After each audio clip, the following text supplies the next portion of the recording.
This is great. The picture of a great Sai life. I want to show you some stuff. But Swami had made this cross ring for me in that same interview. Well, it needs cleaned up because it's broken. But after I came back from Russia, it broke.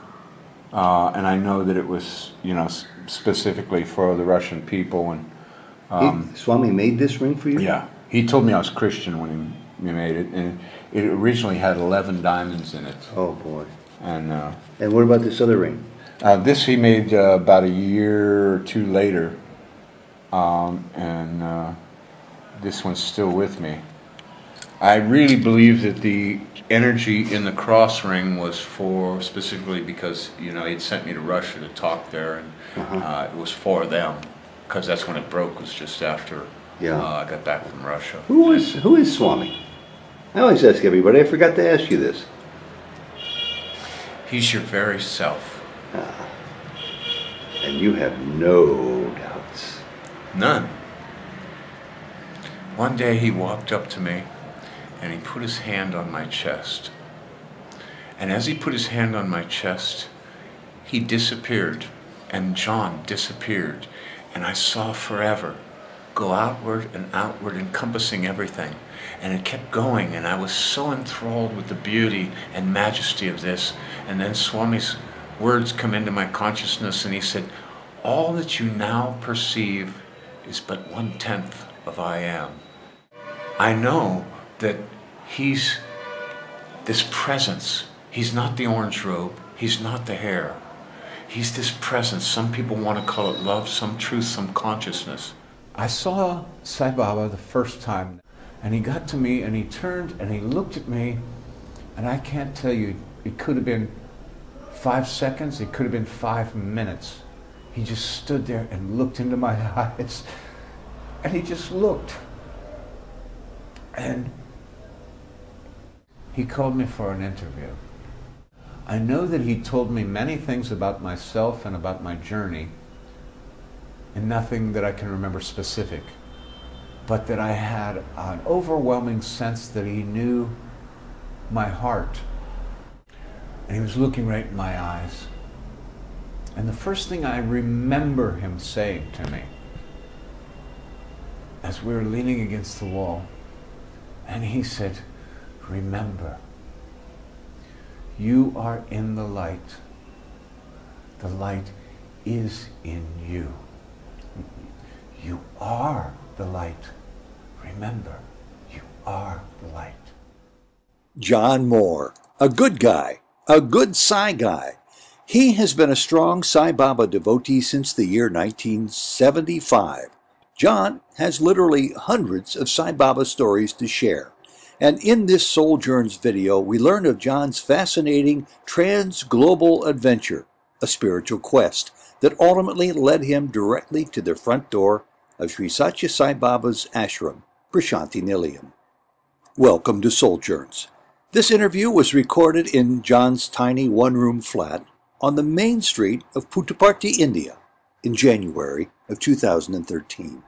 Soul Journeys says hello to John Moore, born not too far from where I was born in Canton, Ohio, up the street in Youngstown, Ohio. Now he lives in the Santa Cruz Mountains of California when he's not here in the abode of peace, Prashanti Nilayam, just outside the gate here in Puttaparthi, India. Just talk to us, John. Yeah, I'm blessed right now to live on a place called Mount Madonna. Mount Madonna. And I live about 2 miles from Haridas Baba's ashram, who is a disciple of Neem Karoli. So it's a real blessed place, and I've got a whole view of the whole of the Monterey Bay in about 125 miles. Gee. And probably one of the biggest blessings Swami gives me daily is that, especially for people who don't come from America or the Americas, hummingbirds are a very blessed kind of bird. And they're only about as big as your thumb when they're full-sized. And people get happy when they see 1 or 2 of these. And Swami sends me every day between 300 and 500 all day long at my house. You've got some wonderful magic going on in your life called God. Baba, Santa Cruz, hummingbirds. Yeah, he's my kind of God. What Well, in the Baha'i faith, they even say in their scriptures, they call God a hummingbird. What brought you to Baba, and when was the decade? Well, I came to Swami I left actually in 1974 from America, and first met him at the very beginning of 1975, actually about 3 weeks from now, at the end of January in 1975 is when I actually first saw him. But I left in 1974 hearing an inner call that, well, people around Swami know. He was pulling my heartstrings. Mm-hmm. I didn't know it at the time, but I was frustrated with the Catholic background and all these things that you're supposed to look for God, but then they had their hand out asking for money all the time. Mm-hmm. And I was blessed to be, at that time, really, really intimately involved with reading and the teachings of everyone from Neem Karoli Baba and Haridas to Ramakrishna and Yogananda and Nityananda, and I was reading all these just magnificent saints. And I think one of the things that really kind of pulled at me intellectually was Yogananda. When I read the autobiography of a yogi, and he, as a kid, instead of running away to the circus, he ran away to the Himalayas. Yeah. And Yeah. I've always been fascinated with mountains, but in all these readings, I learned that probably the greatest amount of true teachers, Satgurus, were in the Himalayas. Mm-hmm. So I sold 40 acres of land, and everybody told me I was nuts. And they said, "What are you doing?" And I said, "Well, I'm going to India." So you really did leave America. Oh, I didn't know if I'd ever come back. And based on the stories you were reading from all these saints and sages who roamed the Himalayas mountains, you thought you'd take off on your own and go there and join them, or what? Were you crazy? Well, everybody said I was, because at that time, especially in the mid-'70s, the word guru was like frowned upon and looked down upon, and everybody I knew said I was crazy, because the American ideal was to get this 40 acres of land, to have your little picket fence and that. And here I was selling this 40 acres in northern Idaho to go, well, I paid all my bills, and I bought a one-way ticket to Europe. Jeez. And everybody said I was nuts, and they would ask me, now at this time, I had never heard the name Sai Baba. I had no dreams, no friends, no pictures, absolutely zero connection with Sathya Sai Baba. And people would ask me at that time, well, why are you going there? And because I knew that the word guru was so frowned on, I said, well, I have to go because I want to learn the language of the heart. And not knowing that that was his one and only message to the world. Truly, yes. No, I had no idea. And at that time also, I came to a place within me, because when I walked away from the Catholic Church because of these money things, I also inadvertently walked away from Christ. And so my belief at that time is God is love and truth is his name. Sounds very familiar. And so I left because... In fact, there's a budgeon written along those same lines. Well, and at that time I had not a clue. But I left because I wanted to find Satguru. But the only thing I could tell people was that I wanted to learn the language of the heart. And they said, well, we speak the same language. I said, no, we don't. I said, go down the street and talk to the next 10 people you meet, man, woman, old or young, and just walk up to them, look them in the eye and say, I love you. And you're still doing it today. And see the reaction. And I said, maybe if you're lucky, 1 out of the 10 will understand that you're saying from the deepest part of you to the deepest part of them, hello. So 40-some years later, you're still saying that today. You're fresh from off the boat from California a few weeks ago. I've been here for a couple of weeks in Prasanthi Nilayam. Ted, I love you. Thank you, Baba. That's the only dance there is. I mean, that's what he keeps showing me, and I can't say thank you enough. And when you talk about the search for your Satguru, that just so people know, you're talking about the ultimate teacher you're inviting into your life. Well, I knew from the teachings that I had come in contact with that there's Aptaguru and Satguru.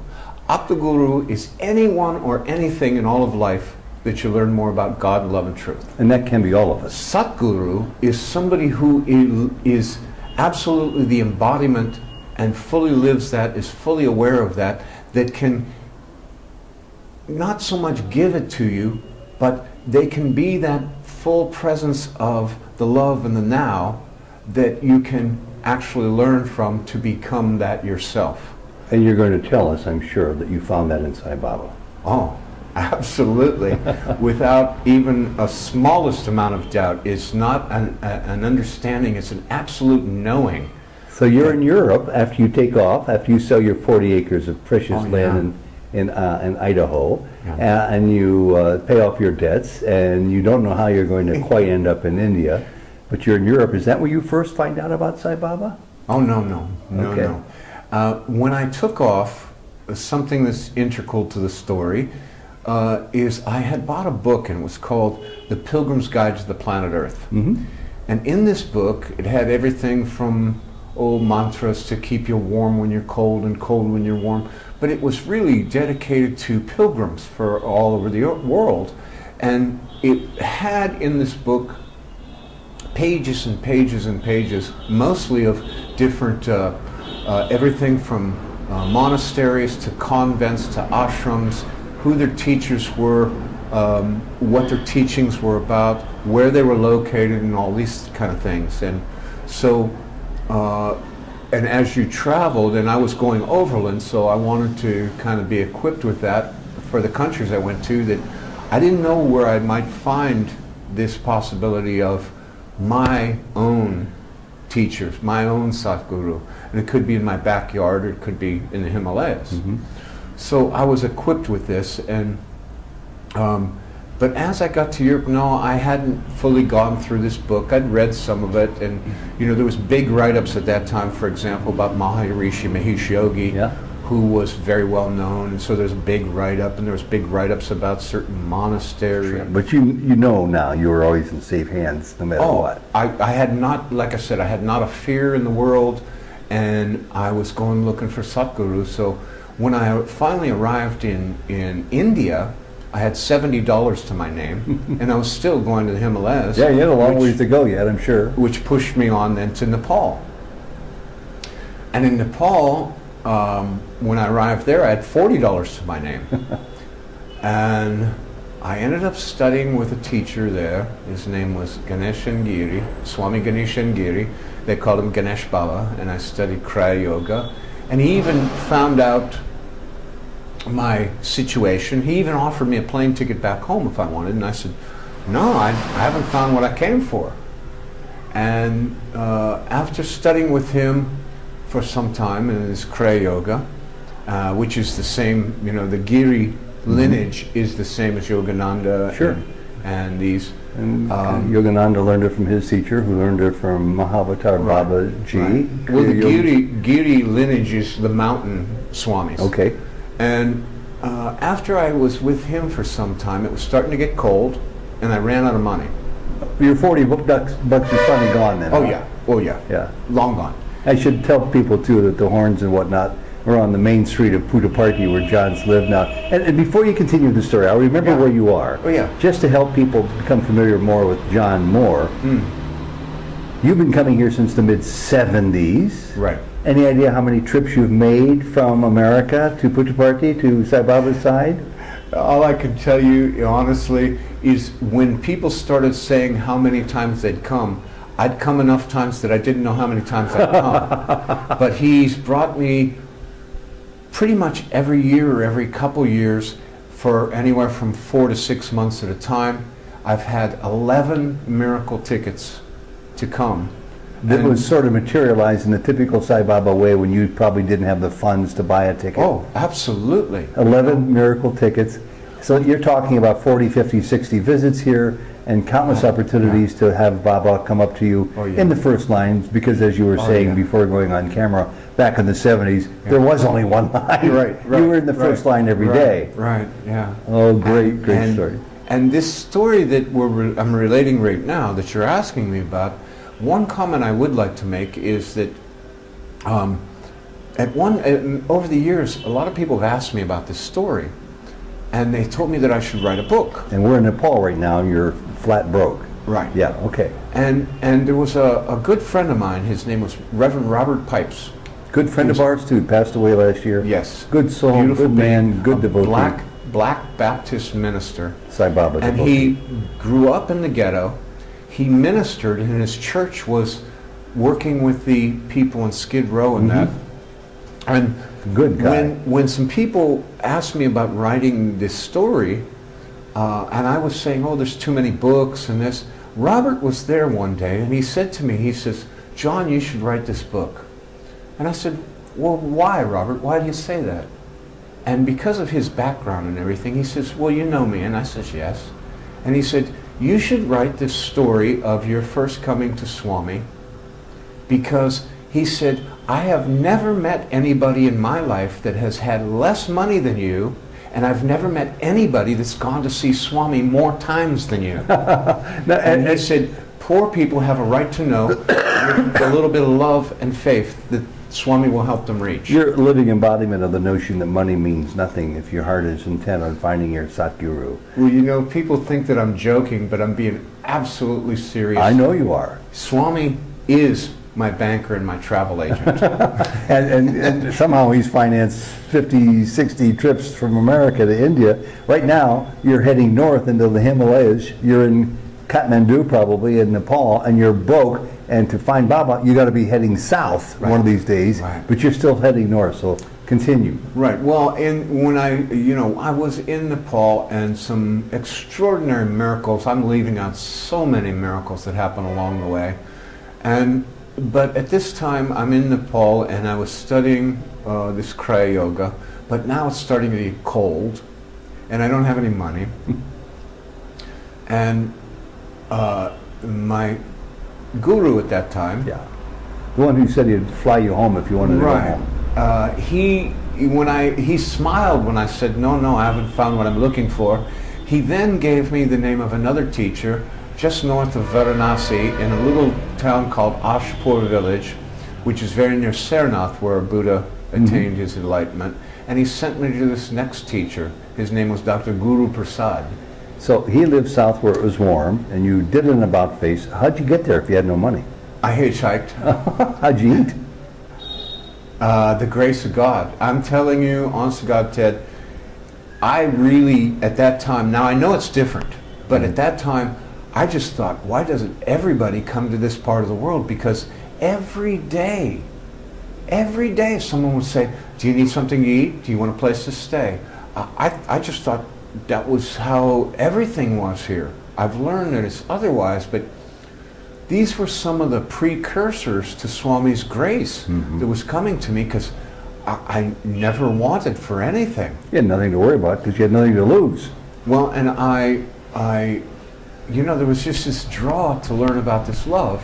But one of the things in this book, Pilgrim's Guide to the Planet Earth, which really did help me out. I have to take my hat off, which I don't wear anymore, to the Sikh people, because I was blessed to learn that if you're a pilgrim of any faith, you can stay in a gurdwara, which is their temples, for anywhere from 3 to 5 days for free, and they'll give you a place to stay and food. Of any faith. So their welcome mat was really that. And they do not preach to you, and they do not want, try and teach you their way. They just open their doors and their arms. Because the first precept of their religion is you must first learn to give before you can receive. So I came down to Dr. Guru Prasad, and what I learned there, again, was a precursor to Swami's teachings. He was a real doctor. And he ministered to all these poor people, but he never took any money. They'd bring him eggs or chickens or whatever, and so he did all this seva, and I got to live and work with him for a while. And I started learning about seva there. And again, it's getting colder, and I thought, well, in the south they've got you know, fruit trees, and you know, maybe I could get a coconut or two. And I took off again, heading south. Well, there was another person traveling with me at that time. His name was Aram. Okay. And he was from Lebanon. And he had no money also. But he did have a plane ticket home. Okay. But he didn't want to use it because he came from Beirut. Yeah. And at that time, Tough when place then. Beirut was first blowing up. Yeah. And so he was hitchhiking to try and change the ticket to go visit his brother in Germany. So we're hitchhiking, and we left. We were both with Dr. Guru Prasad. And when we left there, we again started hitchhiking south. And as we were hitchhiking, I remember we got a ways going south, and we got to a place called Jabalpur. And we got let off in the middle of the night on the outskirts of Jabalpur, and we looked for somewhere to lay our heads and to just lay down where we wouldn't get bothered. And we saw these bushes, and we thought, oh, well, we can go in there. And we went and laid down, and I'll never forget, Aram looked at me just as we laid down, and you know, you're laying there, you're talking some satsang and things just before you go to sleep, and Aram turns to me and he says, oh, just think, tonight is Christmas Eve. Oh. I wonder what Jesus will give us for his birthday tomorrow. The next morning, we got awakened with maybe 20 Indian men standing over us, looking down at us. And they're all wearing suits and ties. And we came to find out that where we had just inadvertently camped was in the garden of a Christian church. No kidding. And they woke us up saying, oh, if you'd like to come in and you want to sing Christmas carols with us, then after we get done with the church and the mass and the singing, you can come to our house for Christmas breakfast. And Aram looked at me and said, I told you Jesus would give us something for his birthday. And it was just beautiful. These kind of miracles were just constantly happening. Well, we parted ways then. He went to Bombay and I headed further south. And I got on a train. I thought, well, I'll try. But I had made a strong vow with myself that no matter what happened, I wasn't going to lie about anything. Because I really was believing this, God is love and truth is his name. And I learned that through my study, that love is the most beautiful flower, but the truth is the strongest sword. It'll protect you through everything. So I jumped on this train, and the train was headed toward Madras, which is now called Chennai for those who might not know. And I jumped on this train, and it started going, and then I come to find out that the whole train was 100% first class. Oh no. And the conductor comes up to me and he says, oh, do you have a ticket? And I said, no. He said, well, are you prepared to play? And I said, no, I don't have any money. And so he asked what I was trying to do, and I said, go to Madras, and you know, I gave him some little bit of information. And the first thing he said I was fully expecting. The second thing he said I was not expecting at all. Okay.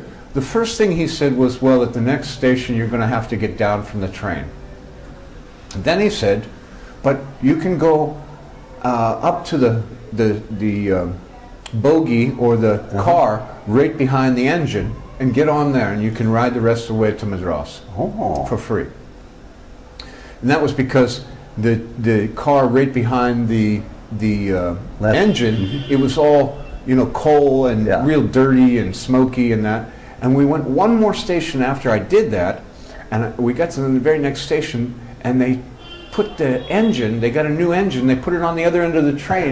So I was in this clean car at the back end of the train all the way to Madras. And I got to Madras, and that's when they check your tickets in India, is when you get to where you're going. And it was like I was a phantom. Nobody again, saw you know, again he told me, well, when you get to Madras, you might have a problem because that's when they check everybody for tickets. I said, well, I'll be in where I want to go, so we'll see what happens. And I got in the line to leave, and they were checking everybody's tickets. There was foreigners there and Indians there, and they checked the guy right in front of me, and then they looked right past me to the next person, and they let me walk right out without, like I was a phantom, like I wasn't even there. So there I was in Madras. So you're being guided every step of the way, and you don't even know Sai Baba's name yet. No. But you're correct. in Madras. You're getting pretty close. Correct. And when I got to Madras, my visa was starting to run out for India, and I thought, even on this quest, that I needed to, let's say, give unto Caesar what is Caesar's. Mm-hmm. And so I went to the consulate, and they weren't very helpful at all. So then I came to this Gurdwara in Madras, and maybe I should say early, they, instead of 3 to 5 days, they allowed me to stay there for a month. Mm. And in that month, I would go to the docks every day, just seeing if I could get a job on a boat to go somewhere where I could earn money, because not much chance to earn money in India. Mm-hmm. And I was doing this for some time, and I was getting frustrated. But and so one day after this had happened, this is a couple weeks along, and I was frustrated about so many things, and I went to this garden that was there, and I sat under a tree, and I remember praying that day. I just closed my eyes, leaned against this tree, and my prayer was, Lord, I've come this far. I've just been looking for Satguru, for God, for who I am. I just wish something I'm doing all this going and looking for jobs, and I just wish something spiritual would happen to me. And not 30 seconds later, some Indian man who I'd never seen before walks up to me, and in English he comes up and he says, "Oh, did you know that tonight, beginning," and he mentioned the place, which was only 2 blocks from where I was sitting, that Swami Chimayananda is going to be giving a couple-week course on the Bhagavad Gita in English. Oh. And wow, this is great. And so I next studied with Swami Chimayananda with the Bhagavad Gita. Well, while this was going on, at the Gurdwara, one day a man showed up who still to this day I've never learned his name. I called him Brother Pacific, because he was just the calmest, mellowest, loving being. And he took a vow to never use his voice except to chant and sing the names of God. So he was singing, which I didn't know at the time were bhajans, and he was doing these chants. And we learned to communicate through sign and through writing. So he would only be singing if he vocalized his voice at all, yeah? Right. Yeah. But we learned to communicate, like I said, through sign and through writing and this and that. And he learned some of my story. And through these methods, he one day said to me, he said, well, if you don't have any money and you don't have a plane ticket, he says, go see Sai Baba. He can give you Materialize one and give it to you. a plane ticket. And I said, if he can give me one, that's not what I want. And about this time, so after he mentioned this, I looked in this book that I had, The Pilgrim's Guide to the Planet Earth, who had all these different ashrams and things in it. And I looked on the back to see if this Sai Baba was in this book. And where there was big write-ups on everyone in there, Sai Baba was in the book. And there was like just a 1/4 of an inch photograph just of his face.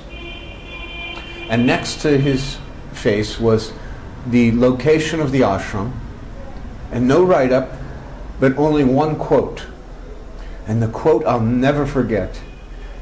The quote said, "Come to me empty, so I may fill you with divine love." Oh. And I have to be honest, it touched me, but it wasn't like a shocking, oh, I have to go there. But my mind, because of where I was with work and no money and all these things, I thought, well, I knew that I was coming to be done.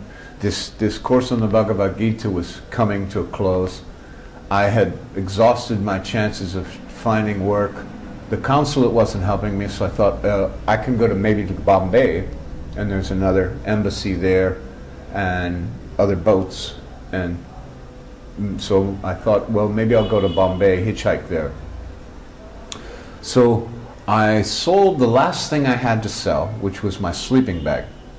So now I've got 3 sets of pajama clothes, no sandals, nothing, a little blanket, bedroll. You're down to nothing. Oh yeah, no, I had, but I sold the sleeping bag, so I had enough rupees to get on a train from Madras. I thought, because I looked at the map, and I saw that there's a main trunk road that goes from Bangalore to Bombay. And I thought, well, I'll take the train to Bangalore, and then I'll just take the train like 1 station or 2 stations above Bangalore, because it's very hard to hitchhike in a city, and something that's right close to this road, and then I can hitchhike from there.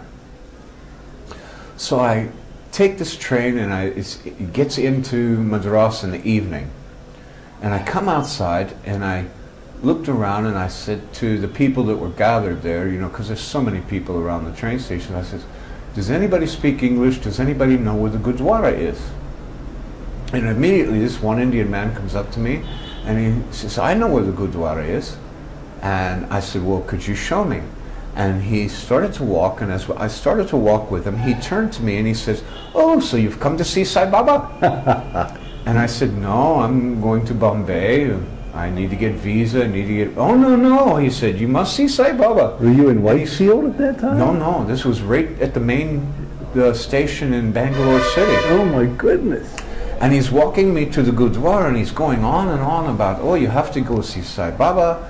And I have to admit, I was tired, and I was only half listening. But he was going on and on with so much information I couldn't keep up. And finally we came to where the Gurdwara, the nearby Gurdwara. And I asked them there, could I stay? And they said, no problem. And I went into the Gurdwara. And this man went away. So I stayed overnight at the Gurdwara, and I came back out the next morning. Now because the night before, I knew how to get back to the train station.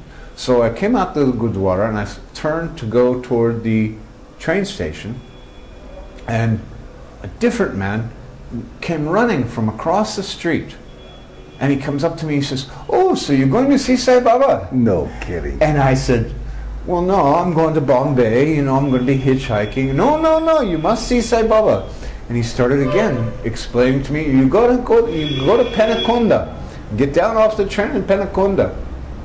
And he's telling me all this information, and I'm amazed, you know, but still I'm a little dense. And he walks me all the way to the train station, going on about how I must see Sai. No, I know you came for Sai Baba, you must go see him. And he kept mentioning Penakonda. So I get to the train station, and he goes away. I go inside, and I come up to the ticket window, and when I come to the counter, waiting in the line, and the man at the ticket counter says, where do you want to go? And I couldn't remember this little village that was just above Bangalore that I thought, well, I can hitchhike from there. And I looked up, and a big board was behind there with all the names of all the stations. And I looked up at the board, and every single place was out of focus. It was like I needed glasses, and I kept looking at all these names, and it was out of focus, and the people behind me are trying to push and wanted to get the tickets done. And I looked up, and there was only one town or destination that I could read. It said Penakonda. And how far is that from Sai Baba's ashram? A lot further than I knew. Probably 40 miles. Oh boy. Something like that. But I didn't know that at the time. It was only this far on the map, you know. And so I said to the man, I said, well, how much for a ticket to Penakonda? And to this day, I can't tell you, Ted. I really don't know. But the exact amount of rupees that I had in my pocket was the exact amount of the ticket. It's like he said, oh, it's 30 rupees, and I reached in my pocket, and that's all I had left, 30 rupees. I said, okay, well, give me a ticket to Penakonda. So I get on this train, and we're going north, And I'm thinking, well, you know, I don't know about this stop and this ashram and this Sai Baba, but yeah, maybe I can get a free meal. I don't know, you know, I had nothing. So I was going north, and I finally came to Panakunda, and I got down from the train. I swear to you on Swami's feet, in the most honest way I can tell you, when I got down off that train at Panakunda, there was no one anywhere visible. There wasn't a beggar, there wasn't a tea stall, there wasn't a train worker, there was, I mean, absolutely not one human being in any visible eyesight in any direction. And this shocked me, because India, the train stations are a hub and there's always people there. Yeah. And I got down and I'm looking around and I'm thinking, what am I doing? And as I'm standing there like this, the train, I heard it lurch and make this noise to get underway, which made me turn to look. And just as I turned to look, there was a well-dressed Indian man just getting off the train. And he got down onto the platform, and the train's taking off. And he's the only other human being I can see anywhere.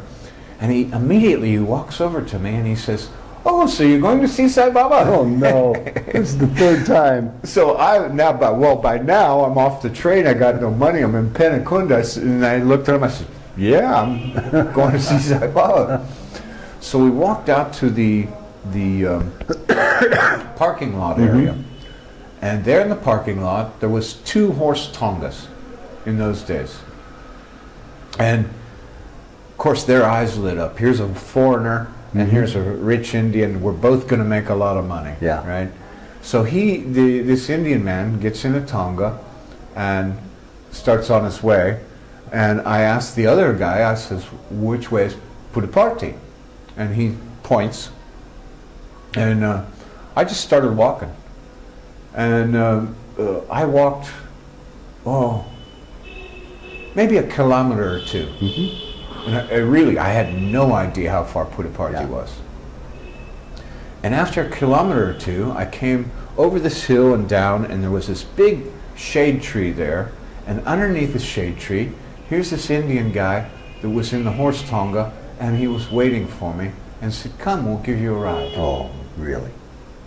So I get in, and you know, we're going in this horse tonga, and he's telling me, "Oh, you know, and for some years it's been so difficult to get to see Swami, but at that time," he said, "but now there's 1 bus a day that goes to Puttaparthi."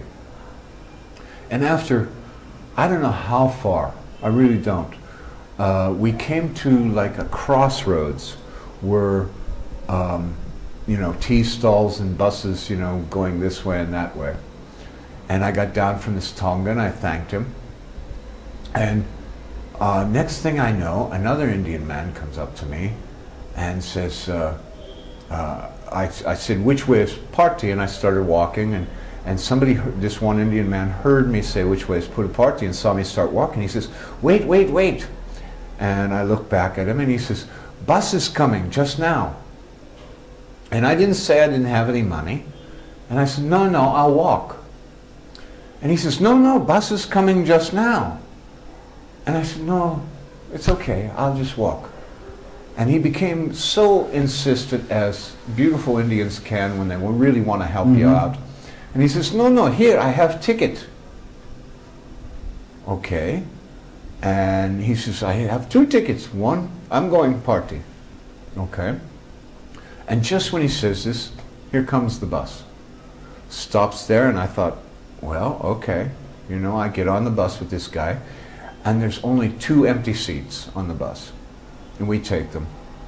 And we came all the way to Parthi, and in those days, all this, like where we're sitting and all this, didn't exist. And we're on the main street, sort of across from the bus station, down from the main gate to Sai Baba's ashram, which is loaded with people because of the commerce and shops and restaurants and hotels and apartments here, and none of it was here when you first came here. No, when I first got here, Swami's ashram was the end of town, and across the street there wasn't even a bus stand, it was just desert. And just on the other side of where now the bus stand exists was like the end of the village, and it was a village. It was like a village of 250, 300 people. That was it. And so we came to this turnaround in the desert, and this guy that had given me the ticket, he pointed across the street to where the Ganesh gate was, and he says, there's the ashram. So I got down from the bus, and I went to say thank you to this guy, and I couldn't find him. Oh, no. And I said, well, and I thought, well, maybe I'll see him inside. Never saw him again. So I came in, and right when you walked in the ashram, the first thing that you see in those days, and I like to say, in those days, Ganesh wasn't in jail. Because now they have got, you know, they have a protective shell around him and roof. And Ganesh used to just sit there like...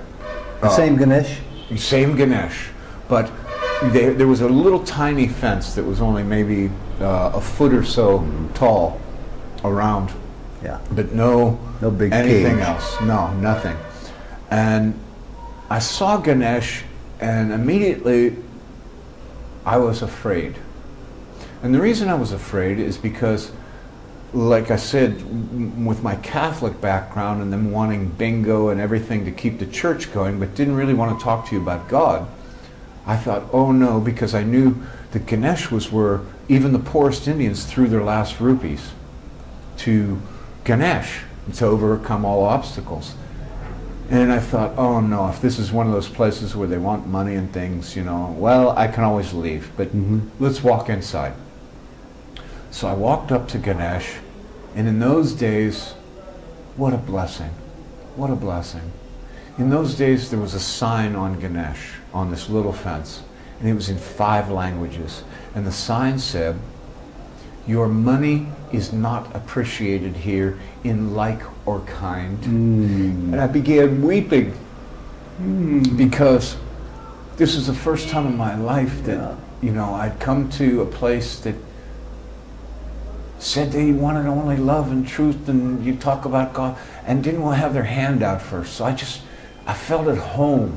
Yeah. And just when that happened, I heard a voice behind me. And it turns out it was a guy named Guy. And this guy says, oh, wow, so you've come to see Sai Baba. And I turned to him and I smiled because I've been hearing this.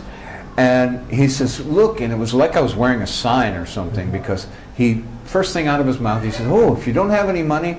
And in those days, when you came in that Ganesh gate, immediately to your left was the only shed in those days, was right there. Long since gone, probably. Oh yeah, it's where that other gate is and all these things are now. And he says, oh, and you can put your bags here, and you can stay here, and this and that, and you can, you know, settle here, and come on, and quick, put your bags down, we'll be late for darshan. I said, what's a darshan? He said, oh, that's when Sai Baba comes out to be with us, and that. And I said, okay. So I put my bags down, and I went with him, and even the darshan area had very, very, very small little wall that you could step over in those days. And so we were late for darshan. And I didn't know at that time that there was a men and women's side, because where we sat down was right next to the side of the temple or mandir, and we sat down in the sand there. And just as we sat down, Swami was at the other end of the line where we sat down, and there was maybe 25 men there. That's all there was. Oh, good grief. And I saw Sai Baba the first time then, and he was at the other end of this line of men, and I looked at him, and the first thing he did was he started moving this circular movement with his hand, which he used to materialize things. And when I saw him do this, I remembered this man in Madras who told me he can give you a plane ticket, you know. And my first prayer to Swami, my first thought when I saw this was, listen, I don't want something, I don't want some trinkets, I don't want any miracles.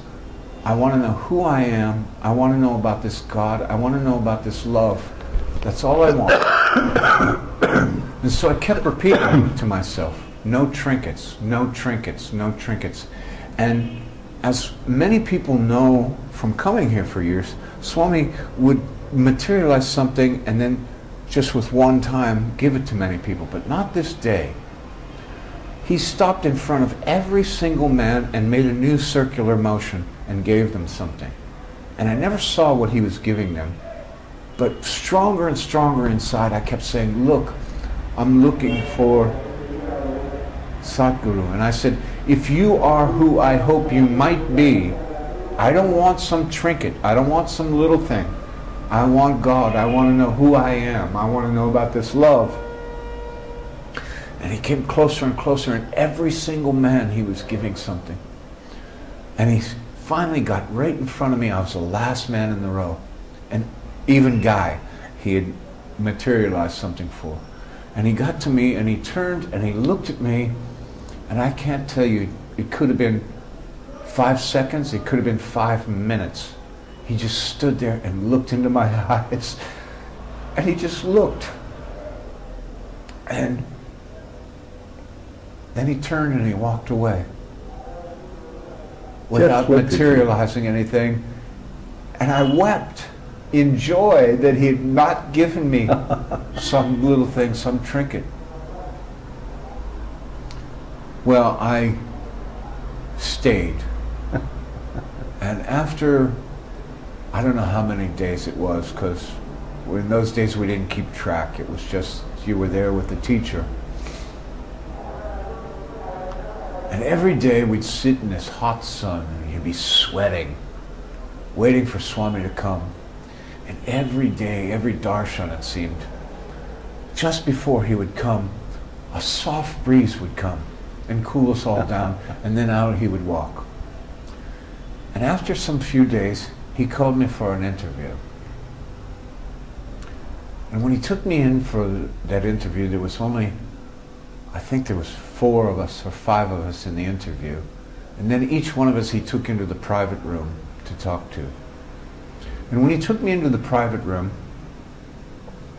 the first part of what happened, I have no recollection of it all except to say that I know that he told me many things about myself and about my journey, and nothing that I can remember specific, but that I had an overwhelming sense that he knew my heart and what I wanted and what I needed. And right at the end, he and I ended up leaning against the wall like a couple buddies, and we were maybe this far apart. And he was looking right in my eyes. And the first thing I remember him saying to me, as we were leaning against the wall, and he said, remember, you are in the light. The light is in you. You are the light. Remember, you are the light. What a beautiful thing. And we went out to the front, and he took one of the other people into the private room, and I was right next to the curtain. And he took this man, and he was a really big man, and I'm sitting there trying to digest what happened. And at the same time, I was human. So he was just beyond this little cloth curtain, and he was talking inside, but I couldn't understand a word, which I found rather curious because it was so close. And all around India, you see, I'd been playing this game. People would ask me, where are you from? And I'd say, what are you ready to hear? You know, because I knew this philosophical thing the Indians play. And most times when I went around India, this was a game, and many people played this with me. And oh, I come from my mother, I come from Ohio. What's in Ohio? Oh, I was last in California. California, but I last came from the store, or, you know, so I play this game. So Swami comes walking back out with this other man, and he's a really big Westerner. And right in front of me, Swami stops just as this big guy's coming out of the room, and he turns in front of this big guy and he looks at him and says, where are you from? And as this big guy is saying, I come from Colorado, Swami, this whole game is going on in my mind. And at that instant, I knew I couldn't ask him, what are you ready to hear? And immediately, when I had this thought that I can't play this game with him, he immediately turned to me and looked at me and said, where are you from? And what did you say? And I started, just the tears started flowing, and I said, I think I come from God, Swami. And he walked up to me and he went, very happy, very happy. It's the only thing I've ever gotten right. That's all that you need to get right. And at that moment, though, I knew that I had found my Satguru. Oh, how wonderful. But you see, I still had so much ego. I came to Swami with so much anger. And they said around Sathya Sai Baba, which I believe is really true, you can't come to him unless he calls, and you can't leave without his blessings. Well, another week went by, and even in the ashram rules it says if you don't have a visa that you're not allowed to stay. Mm-hmm. Well, my visa was coming up and going to be finished, and I thought, oh, you know, I have to go to Bombay and work something out. And I said to this guy named Guy, I said, well, because I was going to leave. And he said, well, maybe you shouldn't go. And I said, well, you know, but if he knows everything, then he knows that I have to go for the visa, and he hasn't given me this blessing. What's this all about?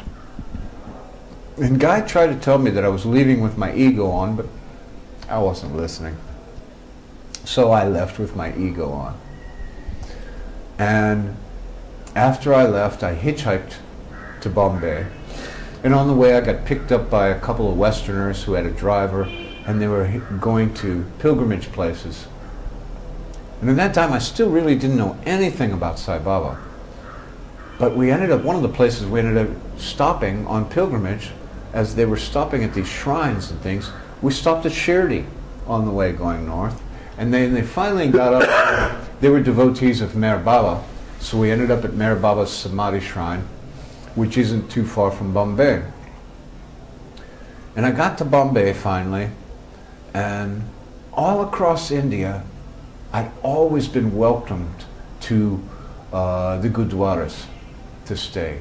And in most places, they only had one. Mm-hmm. In Bombay, they had 5 Gurdwaras. And I was not allowed to stay in any of them except one for one night. And the only reason that I couldn't stay longer in that one was because it was on a military base. But, John, I want to interrupt 1 second. Yes, Baba. We're regrettably down to the last 4 minutes of videotape battery time. Ah. And I want you to summarize this part, and then another time we'll carry on from where we are. Okay. So your lessons are to learn to deal with your ego and somehow... Well, you know, when I learned about this, you see,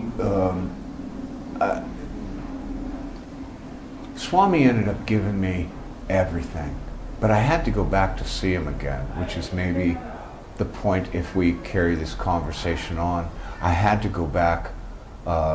He ended up arranging for a visa in almost no time. Money came to me in Bombay, my actual money, and I challenged him that I thought this came from him.